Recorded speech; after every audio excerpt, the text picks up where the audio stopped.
open sourcing mental illness.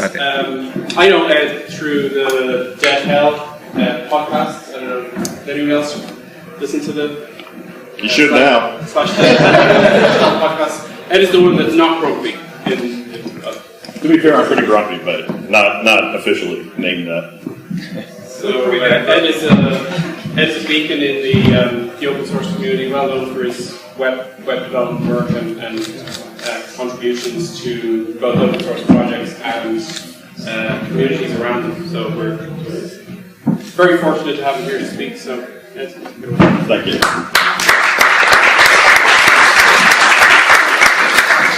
So this is a talk that usually could go an hour or more, and I'm going to move this away so I don't take over. Yeah, this is a talk that usually goes an hour or more if I can't shut up, so it's a 30-minute talk now. So I'm going to go a little bit fast and kind of cut a few things out, but I want to, I hope it's still useful.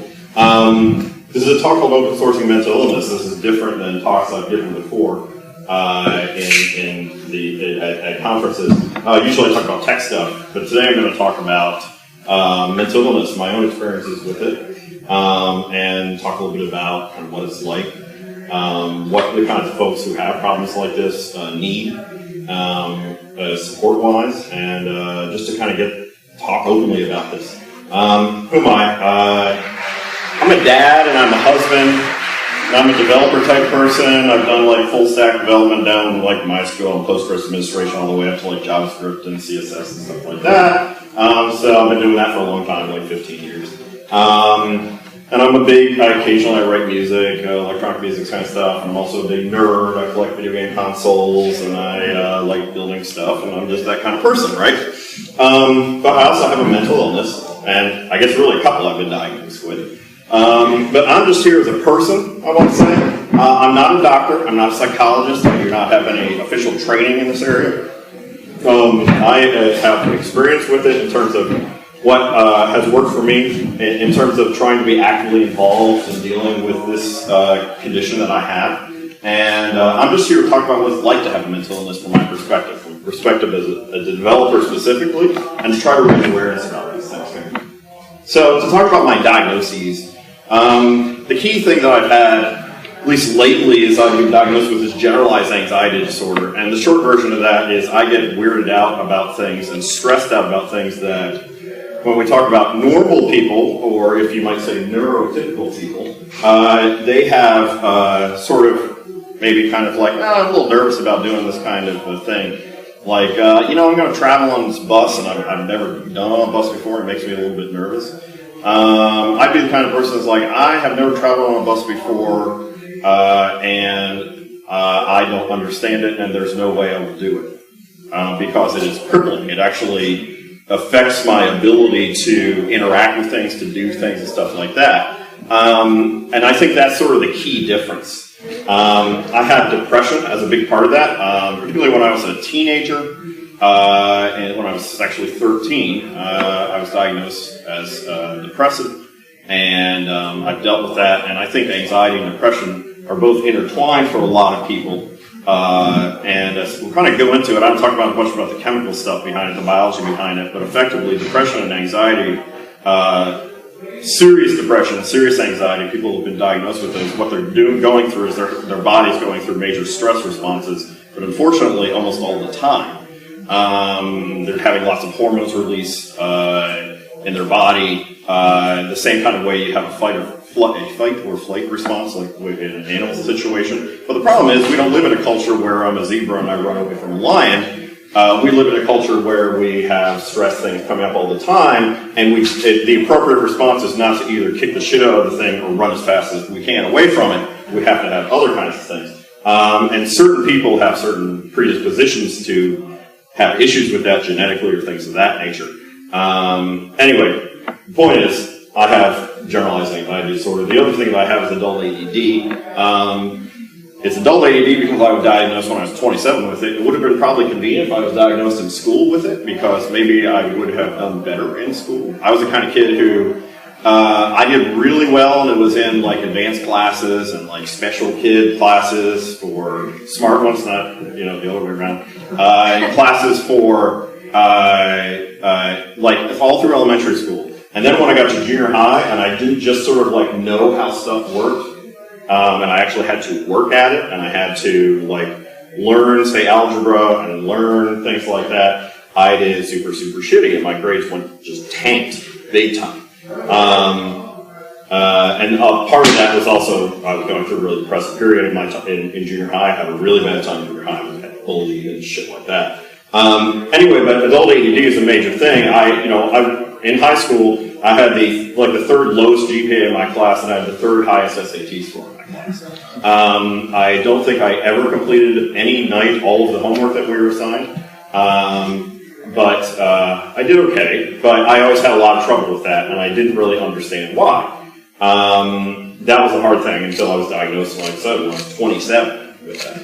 Meds I take, and I'm not going to go through a bunch of details on this, maybe some of these you've heard of, maybe you haven't. I take Lexapro, which is an SSRI. An SSRI is selective serotonin reuptake inhibitor. It's a classic drug that's used to treat depression.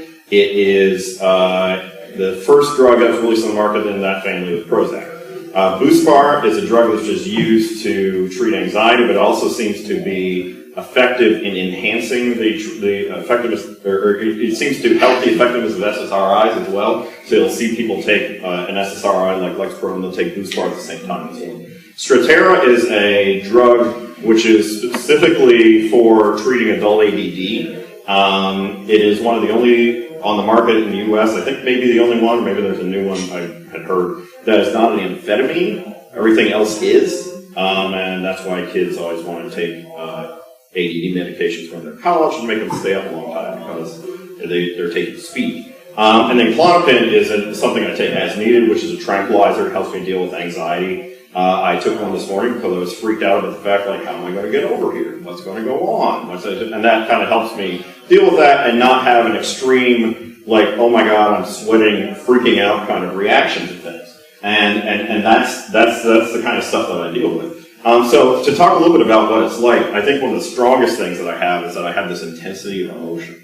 That some people, they'll have situations that trigger them, and they'll get upset, or they'll get angry, or they'll get sad, or things like that. So what I tend to have is I will get very quickly and very fast, certain things will trigger me off, or I will get very angry, or I will get very sad, or I will get very upset, and to the point where it cripples me, because I don't want to act on that, because I know it is not logically sound that I would behave in the way I want to behave, that my brain is telling me to behave. And the second thing is that I know that if I do that, it's going to be super self-destructive, and I'm going to hurt people around me, people I care about or people I don't care about. But I try to be empathetic and care about everybody. So the point is that, and I don't know if you've ever seen Kill Bill, I keep bringing this up, and it helps with some or others, but do you ever know those parts in Kill Bill where Uma Thurman gets super mad and they start playing that music? I think it's from the music from the Intro Firesides and plays that song. It is like that. And so you see people, you know how you see people and they're like, why is this guy such an asshole? He's freaking out and he wants to fight people and he's really pissed off all the time. And man, what is wrong with that guy? And oftentimes I am silently saying to myself, yeah, I kind of know what that's like actually. I don't get in a lot of fights or anything like that, but I have lost my temper to the extreme where I've started screaming at people or wanted to. And I'm like, I kind of know what that's like. I don't think it's a good idea, but I know what it's like to feel that kind of intensity and feel like it takes all my strength to not act on that. Anxiety is really the biggest thing I've been dealing with probably the past 10 years.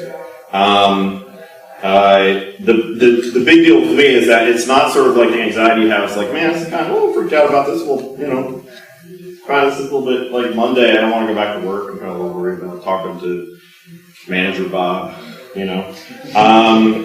but it's really more extreme. It's more like, oh shit, I can't stop thinking about talking to manager Bob. Holy fuck, what are we going to talk about? And this is really freaking me out, and I can't sleep.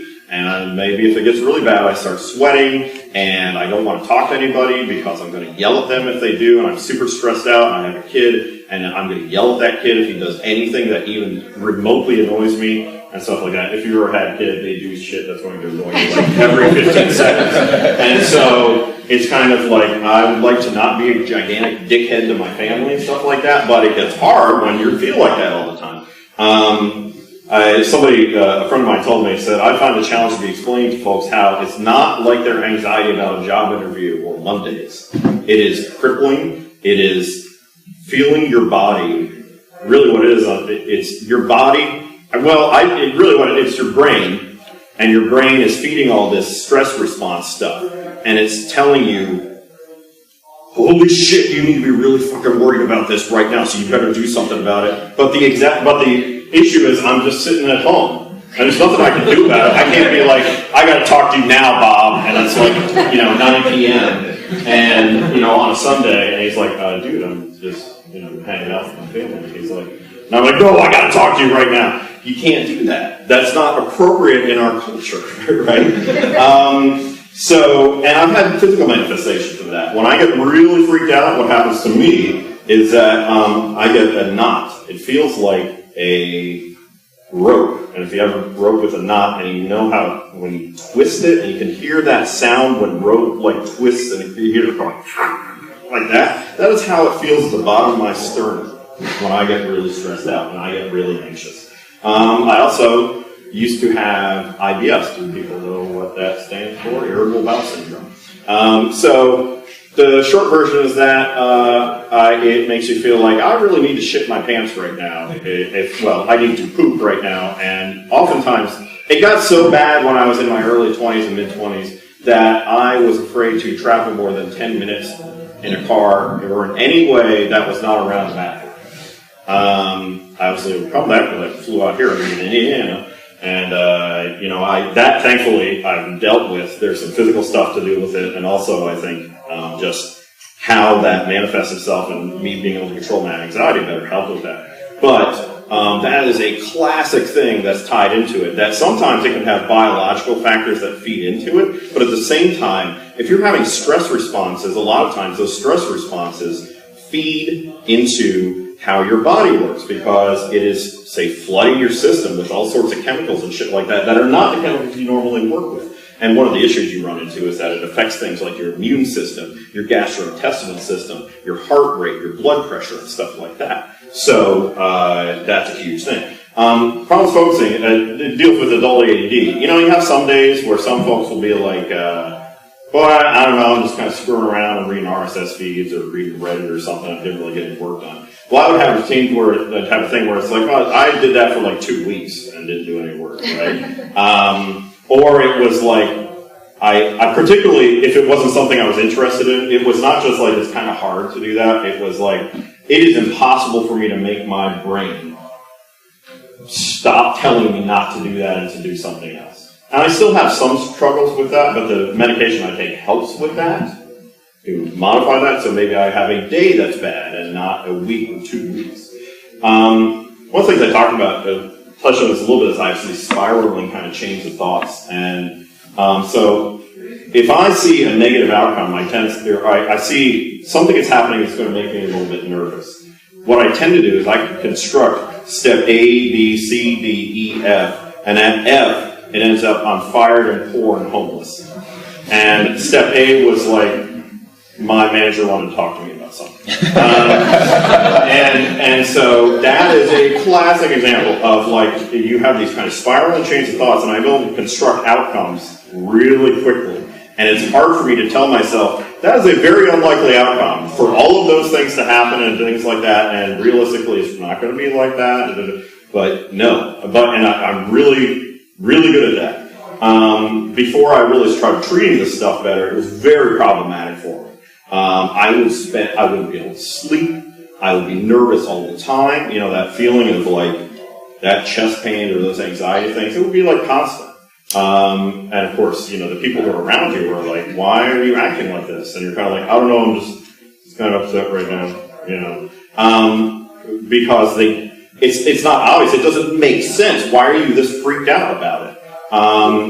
It doesn't logically add up. You're having an inappropriate stress response to this kind of situation. But that happens to me all the time. I've gotten better at it. I've gotten better to say, no, it's not really going to be like that. And a lot of times, my tendency is to internalize all that stuff and not talk about it.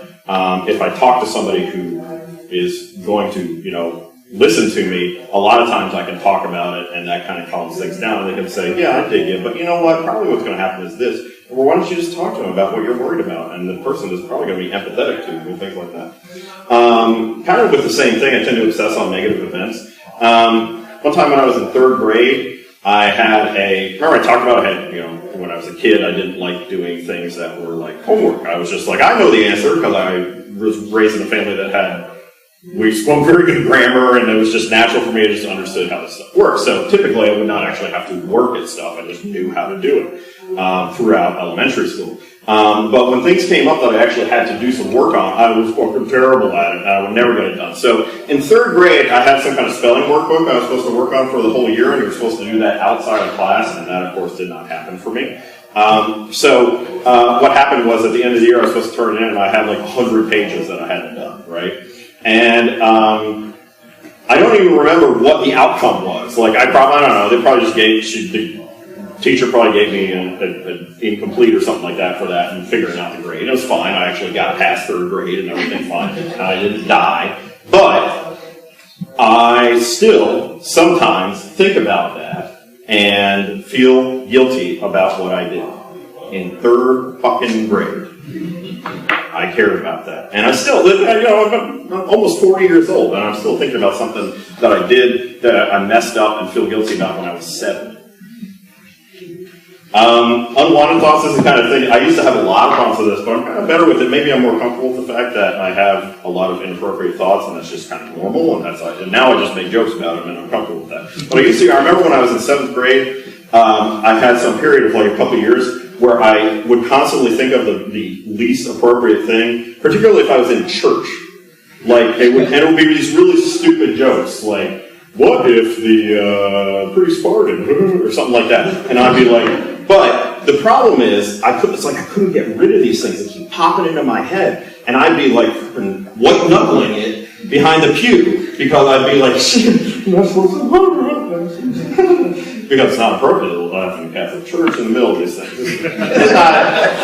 This is not some kind of like Presbyterian thing where they're kind of lax and they're going to like, you just talk to your friend over here, and it's like, no, you got to have your shit down. You're going to stand up, stand down, you're going to kneel, you're going to do all that stuff. And the ceremony is like, the part of the ceremony is not like, laugh at the funny joke that you thought of in the middle of it, the bathroom here. And there's a comedian, what's her name? I can't think of it now. But anyway, she talked about Maria Bamford, Maria Bamford has talked very openly about mental illness that she had. And I really encourage you to kind of seek that out.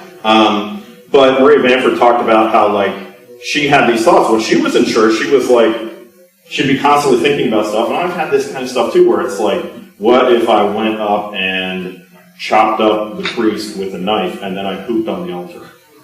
Which is pretty fucking freaky. And then, or she was talking about, she was like, okay, she was at the aquarium and they had like a starfish pool, and she was like, well, what if I picked up the starfish and just kissed it on its little butthole or something like that? Or shit like that. Like, but it was like, you can't get rid of these things, these unwanted thoughts.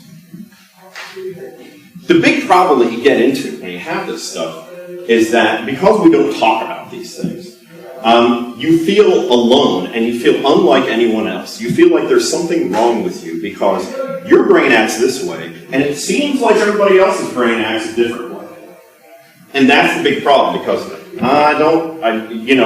so the problem is you feel like you're broken, and you don't know how to solve this problem. And that's the big thing that fucked me up for a long time, was that I thought I could never fix myself. You feel utterly lonely, and you feel like nothing's ever going to go okay. I don't know how to cope in society. I'm never going to have a stable relationship. I'm never going to have a stable job. I know I'm capable of doing things, but I always screw it up, and I'm just going to be a failure my whole life.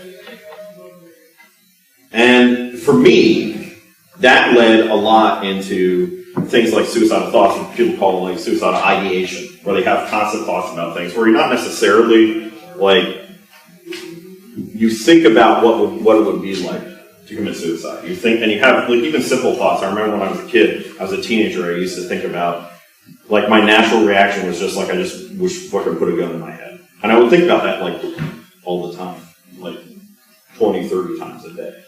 I didn't have a gun, but that's what I thought about. That's kind of how I felt. It was like fuck this, and it would just, you kind of ideation about that. And a lot of people do self-mutilation as some kind of thing, and I did some of that. For me, the mutilation was really, it was not related to suicidal tendencies or suicidal thoughts or things like that. But for me, I didn't understand how to express how I felt and how extreme the stuff was for me, and how it wasn't like what other people seem to be talking about and the way that other people seem to deal with stuff. And I didn't understand it. And it's like when I maybe would talk about it, they didn't get it. And I felt so alone. And the only way that I felt like I could express it was I was in a bad place and doing stuff. It's happened a lot. I've still got scars in my hands. And one here, and one here, and one here. And shit that I did when I was 13 years old, still in the back of my hand. And so for me, it was really an attempt to get people to understand how I felt. I hardly have any compared to some people I've known who are constantly cutting themselves up. And for me, I think real suicidal actions are rare. But for me, they only happen in really, really intense emotional states where, I talked about that place where I get where that Kill Bill siren goes off, and it's like, I know what's logical and important, but I just literally do not give a shit anymore. And I know that this is not an appropriate thing to do, but I just don't care. I don't care, and I want to do this, and I want to smash things, or I want to kill stuff, or I want to end things. The worst place I ever got was I had barricaded myself in a bathroom at our old house, and my significant other was trying to push the door in to get me in, and I had a mouthful of pills that I was this close to swallowing. I was right there. And what happened was that I just couldn't do it, because at that time I had a kid, 1.5 years old. And the only thing that realistically kept me from doing it at that point was I felt like I can't bail on this kid, because what kind of asshole will I have to be to do that? After I calmed down and that extreme emotional wave passed, of course I thought it was the fucking stupidest thing in the world I could have done. And you know what? I knew that then too, but I was that fucking close. And it's been the same place. I've been that fucking close to taking my car and just slamming it into a hole or something like that, because the shit just feels so goddamn intense. And it's really hard, man. It is really hard. And thankfully that stuff happens a lot less, because I'm able to talk with my partner about that stuff. I'm able to talk with people about that stuff, and I'm opening up about this stuff a lot more. But that's a huge thing. The problem is not just that shit, but this stuff is going to kill you one way or another. The problem is that even if you don't do something like commit suicide or something like that, you're going to die sooner because of depression or anxiety. It's not just a thing where you're kind of nervous or you're lazy or crap like that, but anxiety and depression actually raise your mortality rate. And it makes sense, because if your body's constantly going through a stress response, that screws up everything. There's lots of conditions, like things that we accept as real medical conditions, that have to do with this stuff. Like ulcers or colitis or things like that, we know are tied to anxiety. But the problem is it actually screws up your immune system too. An interesting article in New Republic I linked to, quoting from that, emotional isolation is ranked as high risk factor for mortality as smoking. And that emotional isolation was a key thing that I talked about feeling like I'm not like anybody else. Another interesting thing that was from that New Republic thing, it was about a study that was done in the, I think, early 1990s about gay men with HIV. And it's quoting from that. Closeted men infected with HIV died an average of 2 to 3 years earlier than out men. Their anxiety, their stress, and their loneliness, the belief is that actually compromises their immune system, and they die sooner from illnesses because of it. Robert Sapolsky, who's a biologist, neurologist at Stanford in 2009, a lecture that he gave, he said, depression is the worst disease you can get. A couple of things from that. World Health Organization at that point says depression is the number 4 cause of disability in the world. I really encourage you to look at this, because he knows way more about the biology than I do. The point is that this is not like something where it's just, I'm having a bad day or a bad couple days. This is an actual biological condition that you have. that fucks you up and allows you and debilitates you not only in how you are able to act in society and interact in society, but it also has a strong physical impact on your health, on your physical health, and those things are all tied together. So that really sucks, right? That is really, really rough. But I'm going to go through a couple of things. How do we deal with that, right? As a developer, I actually have some positives. One of the things is that, I talked about how I'm good at coming up with negative possibilities and building things out fast. I tend to be good. I'm not a particularly good developer. I was terrible at computer science and everything, and I only got a minor in it, and that's something. But I'm really good at pattern matching, right? And finding things where I say, oh, this solves this problem here, and I can take that and I can apply that to this situation here. And I'm really good at that, and I'm really good at anticipating potential outcomes quickly.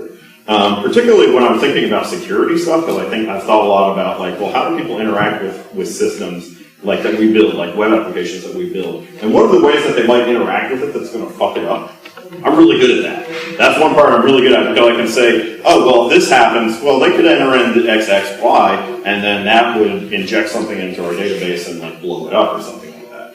And the other thing is that I think, because I've gone through this, that just being an empathic and supportive colleague, and I get a great reward out of helping others. That really makes me feel good, and that has been very positive for me. Some things about being a developer, working with teams, sometimes it's hard. I work remote all the time, and I have to make sure that I don't work alone for long periods. That's a big issue. And it really, really helps to have managers, bosses, or whatever, people that, or just team members that you're working with who are trying to be understanding, even if they can't, even if it's not something they have to deal with, that they are sympathetic and hopefully empathetic to the situation. It is really helpful, because there have been lots of times where I've been terrified to talk to people like that because I thought I'd lose my job. I'd said, you know what, I don't think I can make this business trip because I'm scared shitless to do it. And it gets a lot easier if you feel like you can talk to somebody openly about that stuff and talk to them about what you need, how to facilitate that, or you can say, you know what, it's okay, we'll figure it out. We know this isn't something you can do. That's okay. Want to go to conferences and communities, I'm just kind of different this way. I don't really like loud parties and lots of alcohol and stuff like that. A lot of people do. But travel is also very scary for me. And it's not really the flying thing. It's like having everything planned out and freaking out if not everything's planned out. And of course, that construct this negative outcome. Like, oh my God, what are all the things that could go wrong if I don't pack this and this and this, or I don't pack some of my medications, or I don't have my impact pack, and things like that. So, the one thing there's two things I want you to come away with from this is, if you have friends or coworkers who you feel are suffering from this, or you're not, I think it varies for everyone. I'm not an expert on this, but there's a few things I want to get across here. The first thing is to help them feel safe. That is really key, because the problem is that most people with a mental illness who are struggling with this thing don't feel safe. They don't feel safe talking about it. They don't feel safe in tons of social situations. Listen to them and understand what it's like for them. Listen to them. That's the key thing. I hear a lot of people say, they try to kind of pump me up and give me advice, or say, no, dude, it's fine, don't worry about it. That does not help me. If I can just say, don't worry about it, I have no fucking problems whatsoever. I can't. My brain is telling me to worry about it, and it's telling my whole body to worry about it. I can't stop that. But what I would love to them is where it's worked best is where they just listen and try to understand. Right? Acknowledge their frustration. One of the big things is that I think a lot of folks that I've run into, maybe they don't realize that I'm very well aware of how frustrating this is. And I know that it makes things harder for other people. And because it also makes things harder for me. I hate the fact that I'm like this. Or I have hated it for a long time. I kind of get more comfortable with it. They are probably very frustrated with how they feel and behave. And they don't like being like this. And it's very hard for them. But if you can acknowledge that and say, I get it. It's okay. That really helps. For me, and I think for lots of people in this situation, change is hard for a lot of people, but it's really hard for people who having these extreme stress responses. So when you know change is coming up, when you know things that say, hey, you know what? We're going to need you to do X, and that's outside of their routine. Tell them ahead of time, try to tell them one-on-one. Say, hey, what can I do to help make this easier? What do you need from me? Change is really hard for lots of people, and when it happens, ask them how they feel about this and what they need. A lot of times, one-on-one. That the worst thing is when you learn about something, at least for me, when I learn about something that's going to put me way outside my comfort zone and I learn about it in a meeting with like 30 other people, that sucks because I feel like I can't say anything about it. That's really hard. And the other thing is I'd say encourage, and this is very important, enable them to seek help. Because a lot of people are scared to deal with it, they're scared to talk openly about it, they're scared to engage openly with their treatment. And a lot of times they're not sure what to do, they're not sure how to deal with this. And it's encouraging them and enabling them and saying, you know what, it's okay, take the afternoon off. Here's some things that maybe I found some resources. This works with our HR program. Help them out that way. Because I run into tons of people all the time who are like, I don't even know where to start. What do I do? They just don't know how to treat this stuff. And learning about that, encouraging them and enabling them, allowing them, making it possible for them to do that is really, really key. So, if you want to help with this, please talk and please share with this. Talk, email, tweet, post. Under this link here, funkatron.com/OSMI. That links to all of my talks that I've given this talk before, different versions of it, and also a bunch of resources on this. Please just talk about it. Please share it with other people. Please do your best to try to end this stigma. That's the thing that I think is really killing us. So, thank you. Thank you for listening. Really appreciate it.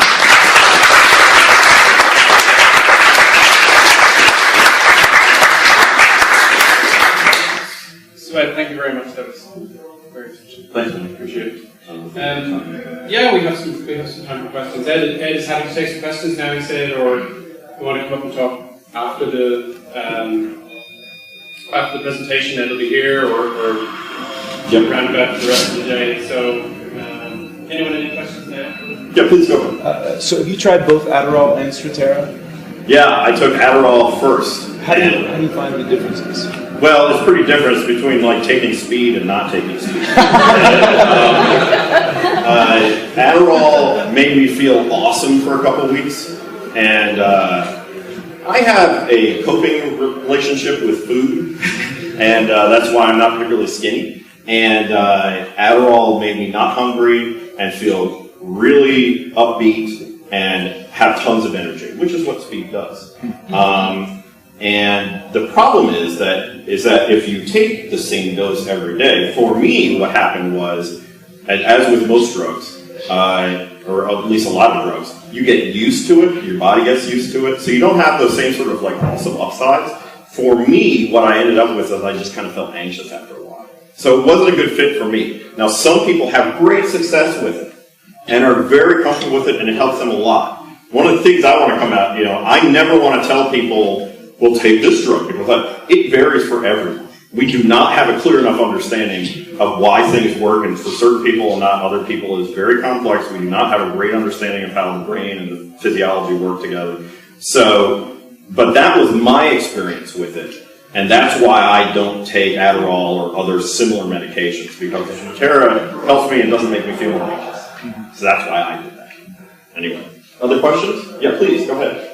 Would there have been anything that you would want to change or tell when you were a kid? And how that's different because the environment around is not as supportive as your manager or coworker? Probably two things.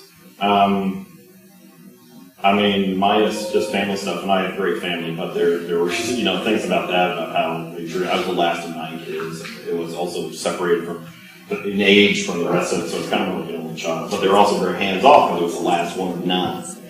So, there's two things. One, if I had somebody who could have talked to me, and somebody asked me this before, like, what would you tell yourself when you were a kid of like that you know now? I said that there's nothing wrong with you.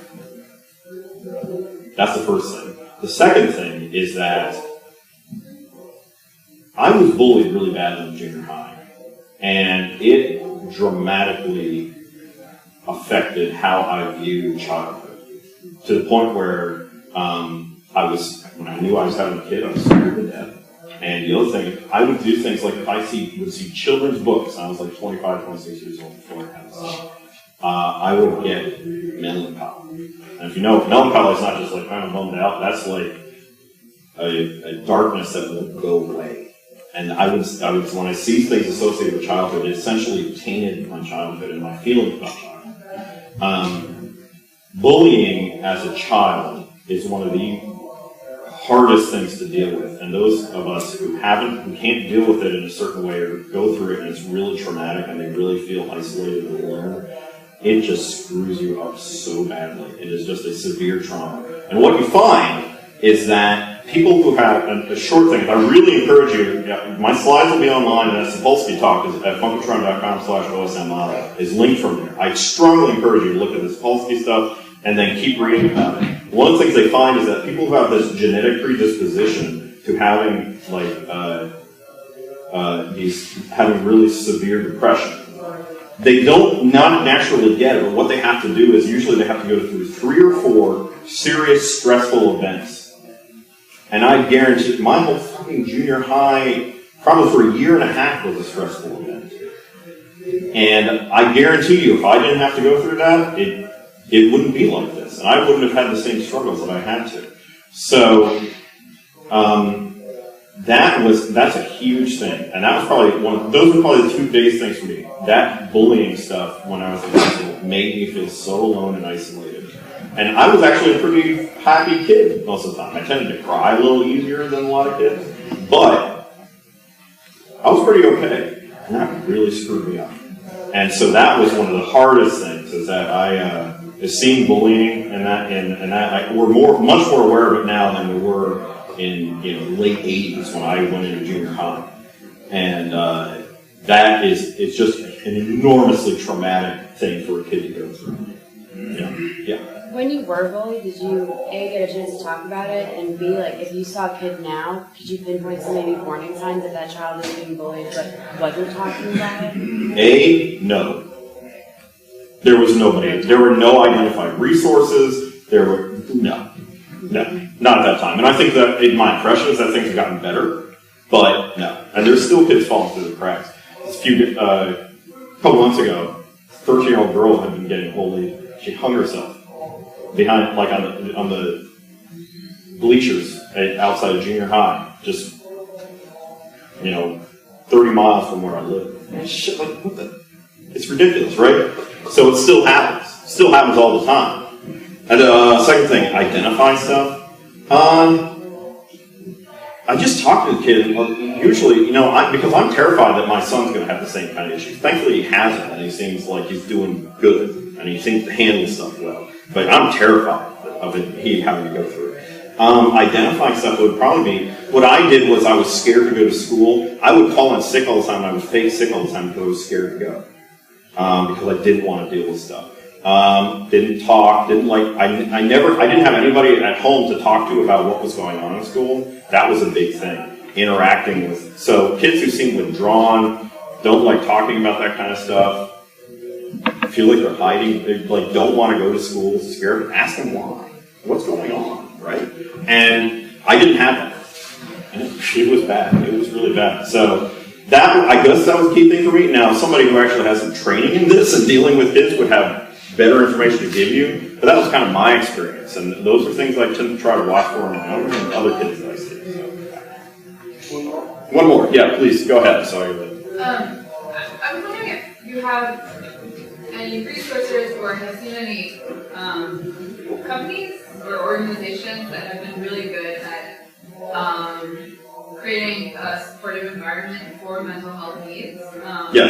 And kind of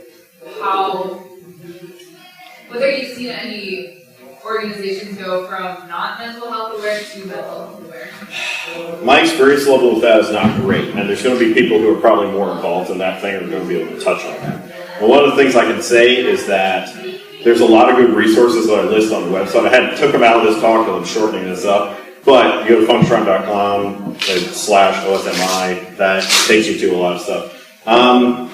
One of the things that I found, though, is I've been trying to do some stuff where we do this, what they call a birds of a feather meetup at conferences, and we try to sit around and just give a place for people to kind of sit and talk about stuff that they're going through and things like that.